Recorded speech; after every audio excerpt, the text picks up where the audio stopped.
민수기 14장 26절에서 38절입니다.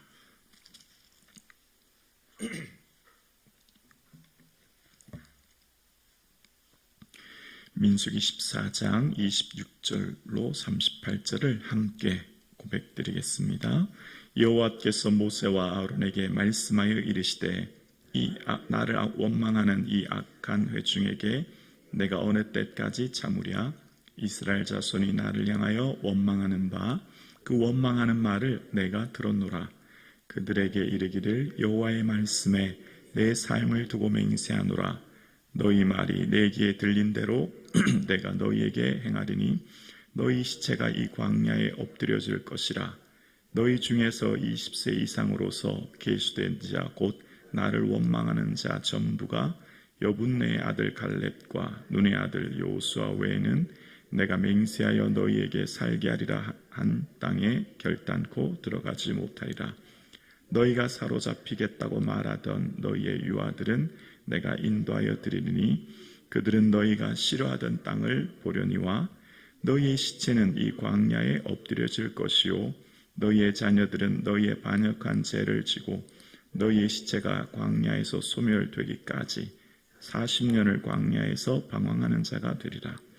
너희는 그 땅을 정탐한 날수인 40일의 하루를 1년으로 쳐서 그 40년간 너희의 죄악을 담당할지니 너희는 그제서야 내가 싫어하면 어떻게 되는지를 알리라 하셨다 하라. 나 여호와가 말하였거니와 모여 나를 거역하는 이 악한 온 회중에게 내가 반드시 이같이 행하리니 그들이 이 광야에서 소멸되어 거기서 죽으리라.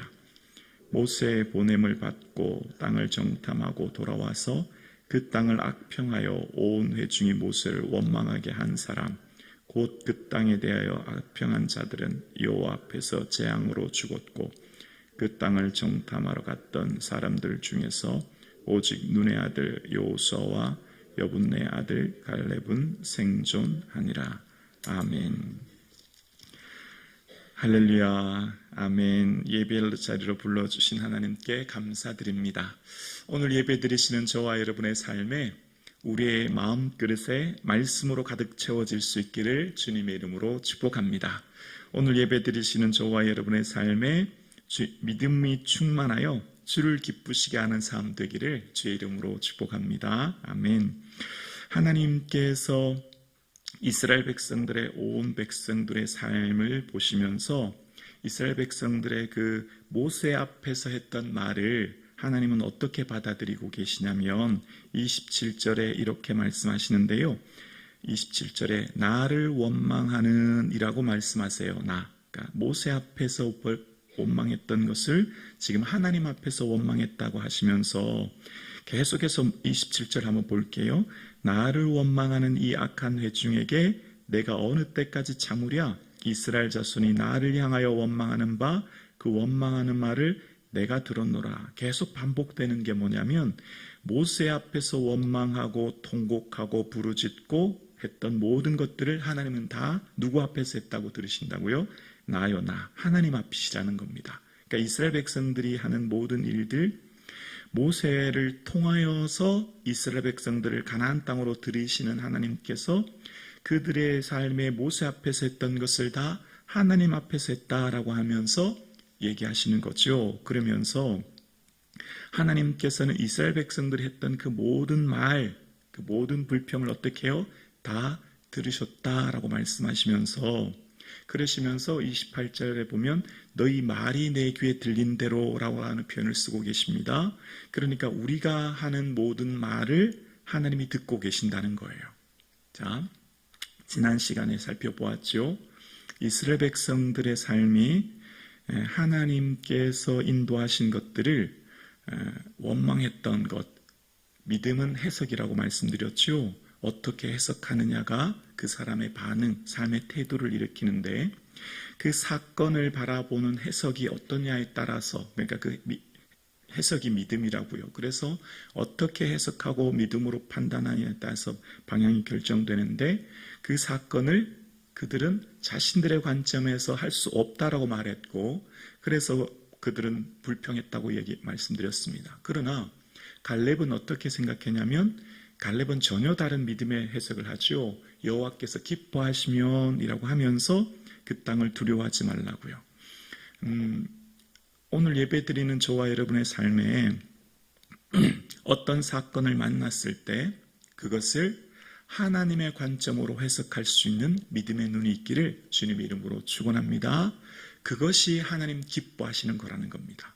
자, 하나님이 싫어하시고 기뻐하시는 기준이 뭐냐면요, 하나님의 관점으로 사건을 해석하고 바라보아 아브라함처럼 바랄 수 없는 중에 바라고 믿고 백세나 되어 자기 몸에 죽은 것과 사라의 태의 몸에 죽은 것을 알고도 믿음이 약하여지지 않고 믿음에 견고해졌던 아브라함처럼 바랄 수 없는 것, 기대할 수 없는 상황, 내가 소망할 수 없는 상황이지만 내가 볼 땐 그렇지만 어떻게 해요? 하나님의 관점으로 바랄 수 없는 중에 바라고 소망하여 나아가는 아브라함처럼 그게 믿음이라고요. 그렇게 해서 하나님을 기쁘시게 하는 것. 그런데 그렇게 믿음으로 살지 않은 것은 반대로 어떤 거라고요? 하나님 싫어하는 것이래요. 오늘 본문 34절 보실래요? 34절 보면 너희는 그 땅을 정탐한 날수인 40년의 하루를 1년으로 쳐서 그 40년간 너희의 죄악을 담당할지니 너희는 그제서야 내가 싫어하면 어떻게 되는지를 알리라 하셨다 하라. 하나님께서 싫어하면 이라는 표현 보이십니까? 하나님 싫어하는 사람이 있대요. 하나님 싫어하는 사람들의 표현과 방식이 있다는 겁니다. 여러분, 지난 시간 갈렙이 했던 말 기억나시죠? 여호와께서 기뻐하시면 우리를 그 땅으로 인도하여 드리시리라. 우리의 삶에 하나님 싫어하는 사람, 하나님 기뻐하는 사람으로 오늘 본문이 표현되고 있어요. 어떤 사람이 싫어하는 사람이라고요? 그 기준이 믿음이라고요. 믿음으로 반응하고 살아가는 사람을 주님 기뻐하시고 믿음으로 반응하지 않은 사람을 하나님 싫어하신다는 겁니다. 그럼 그 믿음이 뭐라고요? 하나님의 관점으로 해석하는 사람이요. 하나님의 관점으로 바라보는 사람이요. 자, 다시 한번 볼게요. 믿음이라고 하는 것은 하나님의 관점으로 바라보고 해석하는 것인데, 그러면 그 믿음의 구체적인 내용을 한번 살펴볼게요.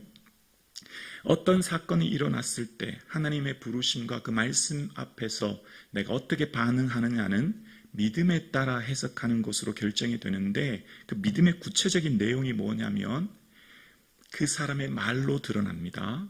그래서 너희 말이 내 귀에 들린다라고 했죠. 그 사람의 말이 그 사람의 믿음이에요. 내가 지금 하는 말, 그것이 불평과 원망이라고 하는 것을 하나님은 악평이라고 하고 있거든요. 그 원어의 뜻은 비방하다, 중상모략하다 이런 의미가 있거든요. 비방하는 것, 원망하는 사람이 있고 하나님께서 반대로 할 수 있다, 하나님 기뻐하시면 할 수 있다라고 말한 사람을 믿음의 사람으로 했는데, 그 믿음의 말의 내용을 조금 더 깊이 들여다볼게요. 말이 믿음인데 그 말의 중심에 뿌리는 뭐가 있죠? 생각이요, 생각. 생각에 따라서 말이 나오는 거잖아요. 내가 지금 마음에 품고 있는 생각이 내 말로 드러나고 그 말이 행동으로 드러나지 않습니까? 그래서 아브라함이 어떻게 바랄 수 없는 중에 바랐을까요? 아브라함이 어떻게 하나님의 그 부르심 앞에서 아들 이삭을 모리아산에서 번제로 드릴 수 있었을까요? 아브라함이 어떻게 칼을 들어서 이삭의 목을 치려고 할 때 아브라함아 아브라함아 내가 이제야 내 독자 내 아들을 아끼지 않고 하였으니 내가 이제야 내가 너를 사랑하는 줄 아노라 경외하는 줄 아노라 했을까요? 중심에는 생각입니다. 히브리서 11장 19절에 보면 믿음의 구체적인 내용을 이렇게 설명합니다. 그가, 아브라함이거든요. 그가 하나님이 능히 이삭을 죽은 자 가운데서 다시 살리실 줄로 어떻게 해요? 생각한지라. 아브라함이 그렇게 이삭을 드릴 수 있었던 것은 그 중심의 생각이 하나님이 다시금 살려주실 걸 믿었다라고 이야기하는 것입니다. 그래서 우리의 생각에 무엇을 품고 있느냐가 얼마나 중요한지, 생각이 구체적으로 말로 행동으로 드러나니 우리의 삶의 생각이 얼마나 중요한지를 알 수 있고, 그 깊은 뿌리에는, 믿음의 깊은 뿌리에는 생각이라는 것을 살펴볼 수 있는 것이죠. 그래서 오늘 저와 여러분의 삶에 여호와의 율법을 즐거워하여 그 율법을 주야로 묵상하는 사람, 그것이 복 있는 사람이라고 시편은 말하지 않습니까? 오늘 이 예배를 떠나고 하루를 시작하는 저와 여러분의 모든 생각을 그리스도께 복종하여 하나님 말씀으로 채워지는 은혜가 있기를 주의 이름으로 축원합니다. 이스라엘 백성들의 삶에 지금 이 10명의 정탐꾼들의 그 모습을 보면서 악평이라고 말하는데요. 계속해서 온 회중 혹은 악한 회중이라고 하면서 하나님은 한 그룹으로 한 공동체로 지금 표현하고 있는 것을 보게 됩니다. 이 지금 이스라엘 백성들이 광야의 모습을 스데반은 우리 조상들이 광야에 있었고라고 얘기하거든요. 광야 교회에 있었고라고 얘기하거든요. 지금 이스라엘 백성들은 전체는 광야 교회라고 하는 한 공동체로 보고 있는 거예요. 그런데 지금 이스라엘 백성들이 광야에서 가데스 바네아에서 가나안 땅을 정탐했던 사람들은 몇 명이었죠? 12명이었죠. 그 12명 중에 몇 명이 부정적인 보고를 했죠? 10명이 악평을 했죠? 그러면 생각해 보세요. 이스라엘 백성 전체의 수가 1차 인구 계수했을 때 전체의 수가 60만 3,550명이에요. 60만 명이 넘습니다. 60만 명 중에 10명은 몇 퍼센트일까요? 아주 극소수죠. 0.002%도 안 됩니다. 아주 극소수예요. 60만 명에 비하면 아주 극소수예요. 그런데 그 아주 극소수의 사람들이 0.002%도 안 되는 아주 극소수의 사람들이 전체를 어떻게 만들었죠? 원망하고 불평하게 만들었어요. 지난 시간 14장 1절에 보면 밤새도록 온 회중이 통곡했다는 표현 등장하지 않습니까? 그 10명이 60만 명을 통곡하게 만들었어요. 이건 어떤 의미가 있을까요? 광야 교회라고 하는 표현처럼 우리 몸은 하나님의 성령이 거하시는 전입니다. 바꿔 말하면 우리의 몸인 성전도 아주 작은 생각 하나가 온몸 전체를 지배할 수 있다는 거죠. 아주 작은 생각이 하나 내 마음에 착상되어서 내 것을 잘라버리지 않으면 그것이 싹과 뿌리를 내리면 그 생각이 내 마음을 지배할 수 있다는 거죠. 그 작은 생각이 내 마음을 지배하여서 나의 삶 전체를 지배할 수 있다는 거죠. 그래서 오늘 저와 여러분의 삶에 우리의 마음속에 들어오는 어떤 부정적인 생각이든 어떤 악한 생각이든 어떤 나쁜 생각이든 그것을 잘라버릴 수 있는, 보고 판단할 수 있는 영적 민감함이 있기를 주의 이름으로 축원합니다. 그 생각이 삶과 죽음을 결정합니다. 여러분, 요한복음 13장 2절에 보면 이런 표현이 나옵니다. 마귀가 벌써 시몬의 아들 가룟 유다의 마음에 예수를 팔려는 뭐를요? 생각을 넣었다는 겁니다. 아주 작은 생각 하나가 그것이 이후에 결국은 예수 잡는 길잡이가 되었다라는 표현 나오지 않습니까?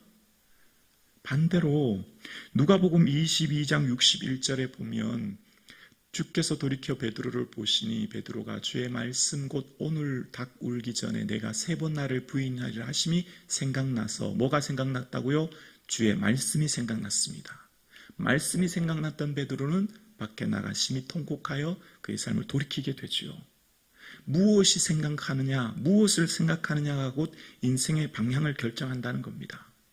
이스라엘 백성들이 40년간 그들이 광야에서 방황하여 죽게 되는 것, 그들이 악평의 악기준에 무엇을 생각했느냐는 거죠. 오늘 예배드리시는 저와 여러분의 삶에 하나님이 주시는 우리의 교회인 우리 몸에, 하나님의 성전인 우리 몸에 하나님 주시는 성령의 생각으로, 말씀의 생각으로 충만히 적셔질 수 있기를 주의 이름으로 축원합니다. 하나님의 성령께서 우리에게 임재하시는 특징이 있잖아요. 성령 충만한 말씀 충만 아닙니까? 하나님 보내시는 성령 보혜사께서는 내가 너희를 말한 모든 것을 가르치고 내가 너희에게 말한 모든 것을 생각나리라 말씀하신 거예요. 보혜사 성령님께서 우리와 함께 하시면 그 말씀을 우리를 충만하게 하시고 그 은혜 안에 충만하게 하시는 거죠. 오늘 저와 여러분 성령님 나에게 충만케 하사 말씀 안에 거하게 하시고 이 하루도 평안한 하루 되기를 소원합니다. 기도하는 이 하루 되기를 주님의 이름으로 축원합니다.